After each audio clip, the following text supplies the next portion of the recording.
Baik, bismillahirrahmanirrahim. Assalamualaikum warahmatullahi wabarakatuh. Hamdan syukran lillah amma ba'd. Salawat serta salam kita curahkan kepada baginda Nabiullah Muhammad sallallahu alaihi wasallam. Baik teman-teman semua, bertemu lagi bersama dengan saya Amir SPD atau dikenal dengan Lami Erlangga. Pada video kali ini tentunya saya akan membahas materi larangan pergaulan bebas dan perbuatan zina. Baik, selanjutnya kita simak baik-baik materinya, bahwa dalam materi ini sangat penting untuk diajarkan di masa sekarang, di mana generasi-generasi muda saat ini perilakunya sangat memprihatinkan. Maka saya mengangkat materi ini sebagai bahan edukasi untuk teman-teman semua, khususnya kepada generasi muda saat ini. Oke, jadi saya akan membahas dulu terkait dengan larangan pergaulan bebas. Kita melihat dari segi bahasa atau dari segi istilah, bahwa pergaulan bebas itu terbagi menjadi dua kata. Yang pertama adalah pergaulan dan yang kedua adalah bebas. Nah, secara bahasa, pergaulan diartikan itu adalah sebagai proses interaksi antara satu individu dengan individu lainnya. Namun, bebas secara bahasa yang diartikan bahwa terlepas dari kewajiban, aturan, dan norma. Maka dari itu, secara istilah kami tegaskan bahwa bentuk perilaku yang menyimpang yang melewati batas norma dan kewajiban. Jadi, itulah pemahaman, itulah arti dari kata pergaulan dan bebas. Kemudian, selanjutnya, kami akan menyampaikan juga bahwa terkait dengan ciri-ciri orang yang termasuk terkena pergaulan bebas. Jadi ada beberapa ciri-ciri yang akan kami sampaikan nantinya. Jadi yang pertama adalah pergaulan malam. Jadi orang-orang yang terkena pergaulan bebas itu akan selalu melakukan pergaulan-pergaulan di malam hari. Ya, seperti layaknya clubbing, kemudian ke kafe, dan lain sebagainya. Kemudian selanjutnya adalah orang yang mempunyai ciri-ciri terkena pergaulan bebas atau melakukan pergaulan bebas, salah satunya mengkonsumsi khamar ataupun dengan kecanduan narkoba. Nah, hal inilah dalam agama ditegaskan atau ditekankan bahwa kita sebagai umat muslim itu dilarang mengkonsumsi yang namanya khamar, karena khamar itu adalah perbuatan yang dibenci atau yang dilarang oleh Allah Subhanahu wa taala, karena itu sudah termasuk perbuatan syaitan. Kemudian narkoba, kita pahami bahwa orang-orang atau generasi muda yang kecanduan dengan narkoba, maka itu dampak buruknya kepada diri sendiri itu sangat-sangat memprihatinkan. Meskipun dalam Al-Quran maupun hadis tidak ada dijelaskan secara jelas bahwa pelarangan terkait kecanduan narkoba atau melakukan atau mengkonsumsi yang namanya narkoba. Namun menurut pandangan ulama bahwasanya karena yang namanya mengkonsumsi narkoba itu dapat merusak diri sendiri, maka ulama sepakat untuk mengharamkan orang yang mengkonsumsi yang namanya narkoba. Kemudian yang selanjutnya adalah perbuatan yang memperlihatkan aurat antar lawan jenis. Bisa dikatakan adalah berzina. Nah, ciri-ciri pergaulan bebas ini terkait dengan perzinahan juga masuk dalam kategori perzinahan. Ya. Atau bisa dikatakan bahwa perzinahan itu adalah masuk kategori pergaulan bebas. Kenapa demikian? Karena melanggarnya aturan-aturan baik secara aturan agama maupun aturan negara. Nah, kita pahami bersama bahwa pergaulan bebas atau yang dikenal dengan perzinahan itu sangat dilarang tegas oleh agama kita, terkhusus dengan agama Islam. Sebagaimana Allah berfirman dalam Quran surah Al-Isra ayat 32 yang bunyinya begini. A'udzubillahi minasyaitonirrajim. Bismillahirrahmanirrahim. Wa la taqrabuz zina innahu kana fahishatan wa sa'a sabila. Artinya apa? Dan janganlah kamu mendekati zina, karena zina itu sesungguhnya suatu perbuatan keji dan suatu jalan buruk. Nah, teman-teman semua, dari ayat ini kita ditegaskan oleh Allah Subhanahu wa taala secara lantang dan secara tegas untuk pelarangan untuk semua manusia, lebih khususnya kepada umat Islam saat ini dan yang seterusnya. Kemudian selanjutnya kita akan sedikit mengetahui apa isi kandungan daripada Quran surah Al-Isra ayat 32 ini. Jadi yang pertama itu Allah melarang kita untuk mendekati zina. Nah, artinya apa? Jangankan kita sebagai umat muslim melakukan persinahan, mendekati yang namanya zina saja itu sudah ditegaskan oleh Allah Subhanahu wa taala. Kemudian yang kedua, isi kandungan ayat tersebut, larangan mendekati zina merupakan tindakan agar tidak terjerumus pada perzinahan atau pergaulan bebas.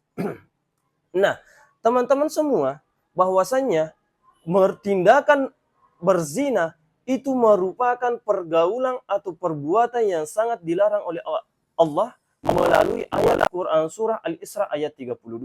Maka kita itu dilarang secara tegas oleh agama kita untuk menghindarinya.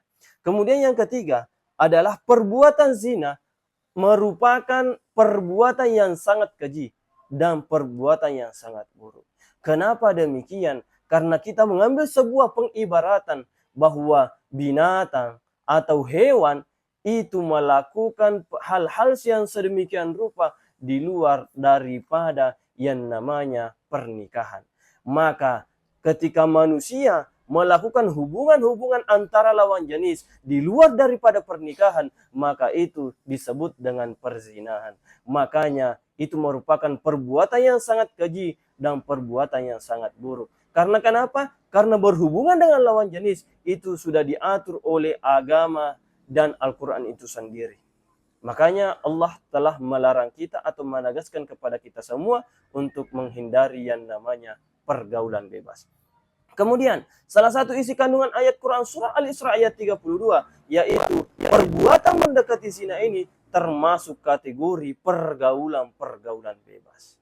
Nah, teman-teman semua, itulah tadi isi kandungan ayat Quran surah Al-Isra ayat 32. Semoga kita bisa memahami secara nyata, secara baik sehingga kita bisa mengaplikasikan di kehidupan sehari-hari. Karena kenapa? Betul-betul sangat mengkhawatirkan apa yang menjadi masalah, apa yang menjadi problem saat ini di kalangan generasi-generasi muda saat ini.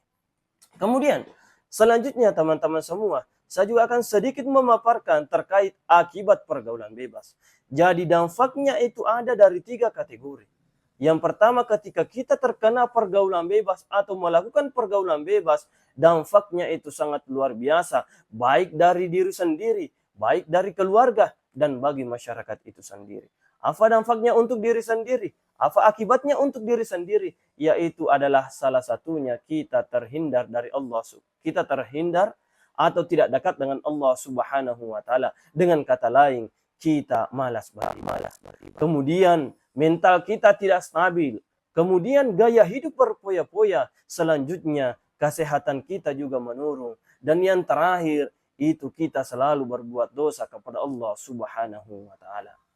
Kemudian dampak buruknya bagi keluarga, yaitu ketika kita menjadi seorang anak, maka kita mengecewakan orang tua kita, muncul perasaan menyesal. Nah, ketika kita menjadi seorang orang tua, maka kita menjadi gagal sebagai orang tua ketika melakukan hal-hal pergaulan bebas itu sendiri.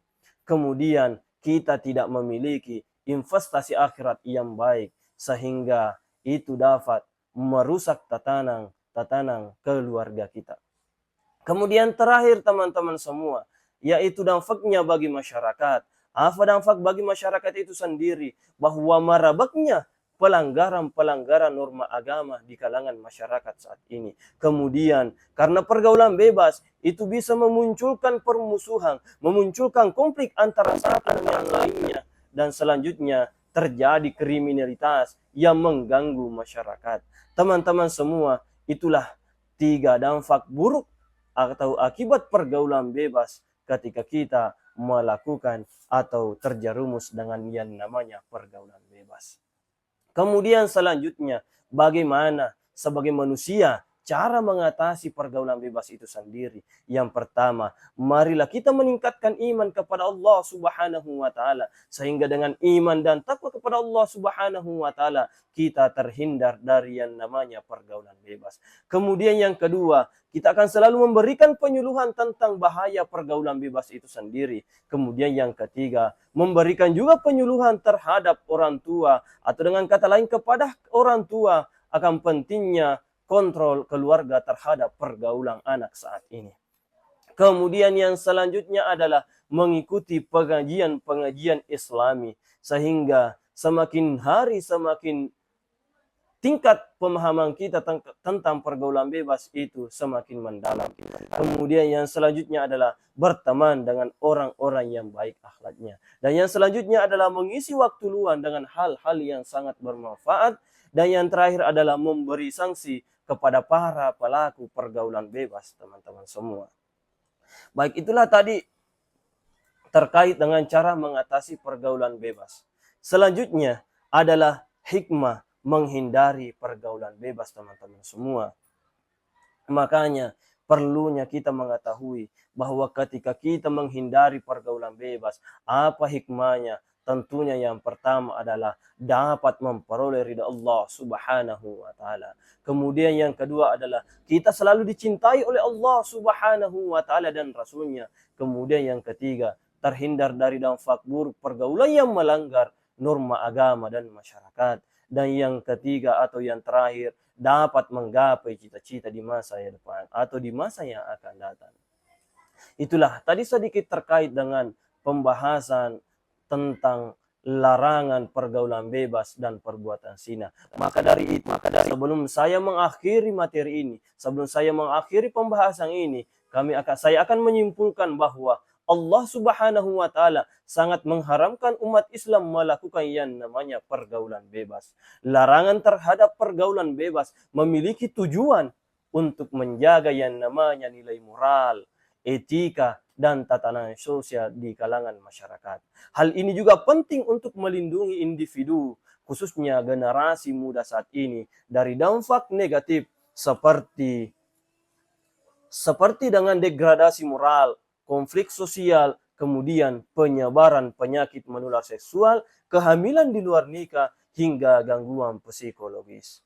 Itulah tadi teman-teman, sedikit pembahasan terkait dengan larangan pergaulan bebas dan perbuatan zina.